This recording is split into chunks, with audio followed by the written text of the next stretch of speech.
நான் தல ரசிக்கேன் bro. எனக்கோசரம் first show போய் விடாமரிச்சு படம் பாருங்க ப்ரோ. பண்றோம். ஹாய் எல்லா guys, welcome to vibe man. வந்து இப்ப தல படத்துக்கு போறோம். அவங்க நிறைய இடத்துல டிக்கெட் அந்த எங்கன்னு கேட்டு பார்த்தோம். உனக்கு டிக்கெட் கிடையாது அப்படி சொல்லிட்டாங்க. நண்பா நீலாம் எதுக்கு நண்பா தெண்டக்காரமா இருந்தா நண்பா, நீ தலை ஃபேன் வெளியே போய் சொல்லிடாத, காரி வாயில துப்பிடுவாங்க. ஒரு டிக்கெட் பிடிச்சி தர மாட்டேங்கிறேன். சொந்த காசு போய் டிக்கெட் வச்சிட்டாங்க.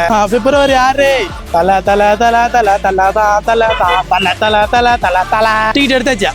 மக்களே நீங்க யார் ஃபேன் கமெண்ட் பண்ணி விடுங்க. அட எப்படி இருக்குன்னு கமெண்ட் பண்ணி விடுங்க. பிப்ரவரி 6 போலாம் வாங்க. தல தரிசனம் பார்க்க போறோம். அடவுளே அஜித் தாய் தல ஆத்தல ஆத்தல ஃபர்ஸ்ட் ஹாஃப் பார்த்தாச்சு. வேணாம் படத்தை பத்தி எதுவும் நம்ம சொல்லி படத்தை ஸ்பாயில் பண்ண வேணாம். ஃபர்ஸ்ட்ல இருந்து கிளாஸா போயிட்டு இருக்குது. ஃபர்ஸ்ட் ஹாஃப் வாங்குவாரு, செகண்ட் ஹாஃப் தான் குடுப்பாரு. வெறியாட்டம் இனிமேல் தான் பார்க்க போறீங்க. திரிஷாக்கா நீங்க இப்படி பண்ணீங்கன்னு நினைச்சு பார்க்கல. படத்துக்கு போயிட்டு வந்துட்டோம். இது வரைக்கும் தலை இந்த மாதிரி ஒரு படத்தில் நடிச்சதே கிடையாது. ஃபர்ஸ்ட் டைம் தலை இந்த மாதிரி படத்தில் நடிக்கிறாரு. நிறைய ட்விஸ்ட் எல்லாம் இருக்குது, வந்து பாருங்க. ஃபர்ஸ்ட் ஹாஃப் வந்து கிளாஸ், செகண்ட் ஹாஃப் ஃபுல்லா மாசு. ஒருத்தரா சேலஞ்ச் சக்சஸ்.